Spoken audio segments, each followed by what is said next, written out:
there really was an idea and understanding of the checkpoints that you need to have achieved for people to respect you or to give you jobs or to participate in culture at that particular level.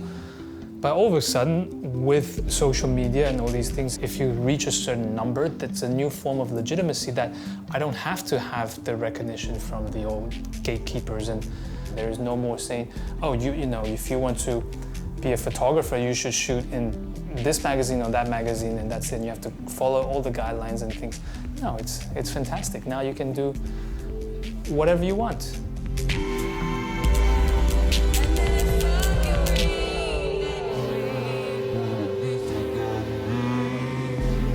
I think everybody is very much into the plots and what is the story and where's it going. And personally, I find this fascination with all the in-between things, the way that their clothes falls on their skin, or the way that they sweat, or the way that their hair grows out of next to their ears. And you know, I would find myself staring or losing myself into the tiniest details.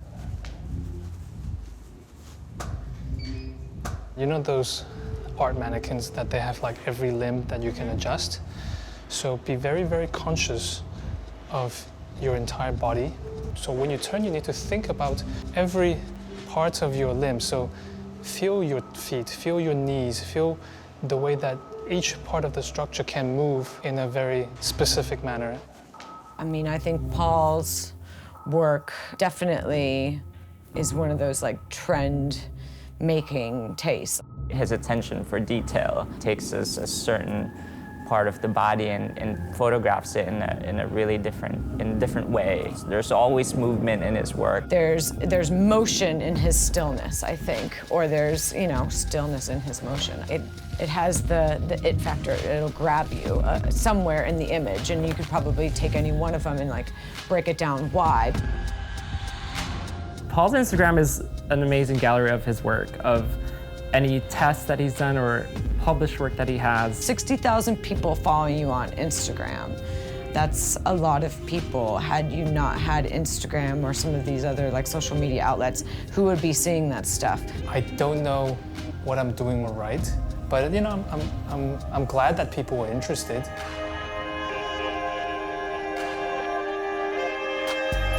Ashley's one of those people as well who, you know, it would have taken her a whole lot longer to be editing her own publication. Grandpa Style is an online editorial platform, basically a hybrid between a blog and a magazine. So it's all original content, working with creatives to talk about what is quality over quantity. Grandpa Style actually started as a blog on a WordPress, and then it evolved to an editorial platform. And then we just did our first printed zine, and now, not even 2 years later, we're starting a full-fledged magazine, Suited, which will be out in January. Ashley is sort of your queen of style, I guess. Ashley's your modern-day Annie Hall. Any look that she puts on that's like impeccably tailored, I'm just like, this is amazing. Grandpa Style is her style of kind of dressing like a grandpa. She only wore stuff that was really well tailored, really well made. I remember being very, very young. It's one of my earliest memories of like seeing grown-ups in like their suits, and it was just like, man, that's so cool. I mean, also it was like the late 80s, so I was like, Mom looks cool with shoulder pads. Paul was one of the first people that I worked with actually when I launched Grandpa Style. We met because we had like mutual friends basically, but via Instagram it was like, who's this guy? And his stuff wasn't like curated at that time, or mine. Mine was like photos of me with my cats, you know? But he's somebody that I learn from so much every time I work with him. I don't look too much at other photographers because whatever they've done, they've already made something beautiful out of that. There's no point to look at that again and to have a new version of that. I think it's frustrating for a lot of designers that go to school and then get a job and then are told to like sit and look at street style blogs, and that's like where they have to get all of their inspiration, whereas when you're in school you're taught to like take inspiration from places that are not fashion, and I think that that's what's kind of stifling the creative side of design right now.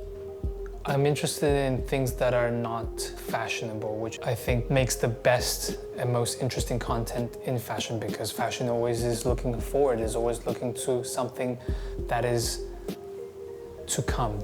And if you are in fashion and if you are working as a fashion photographer, I believe you are automatically doing something that is trending right now, which oftentimes becomes a problem, I think. So am I a fashion photographer? I don't know, I think maybe not. What I want to get people to be interested in with Grandpa Style is this idea of longevity, and that you're connecting with a designer, you're actually supporting somebody who's a creative, who's passionate about their work. I think she's always been about the idea, you know, that we need to get back to an old school way of making clothing that is, you know, really, really like made with care, and it's meant to last. You know, the phrase of the pursuit over quality over quantity is something that we all should be, you know, aiming for. I remember my mom always being like, you can buy more, like buy smart, that means to buy cheaper, but actually buying smart means buying one good thing. There are a few elements in my life that I try to simplify. There are the workouts that I have and the diets that I have to make sure that I can just concentrate on my work. I wore a suit for 4 years. He would show up to our meetings and even the day of the shoot in a full suit. And I'm like, I have never seen a photographer come to set in a suit and shoot in a suit. I'm sure he does laundry in a suit, which is, I think, the most perfect thing I could imagine right now. The thing for me that I feel most comfortable in most of the time is a suit. It's like jeans and a t-shirt.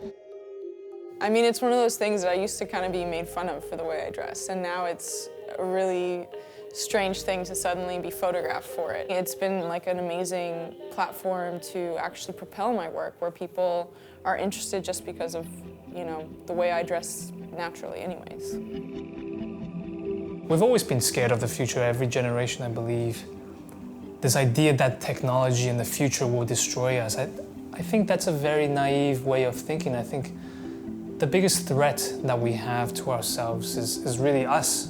Technology can help us destroy ourselves, or it can make our lives better, and I think the future could be and is very exciting if we want it to be.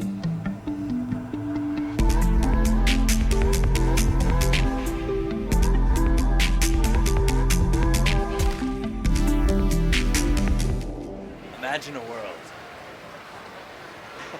where nothing is real, and what's real is fake, and what's fake is not what you think. This is the Miami Zone.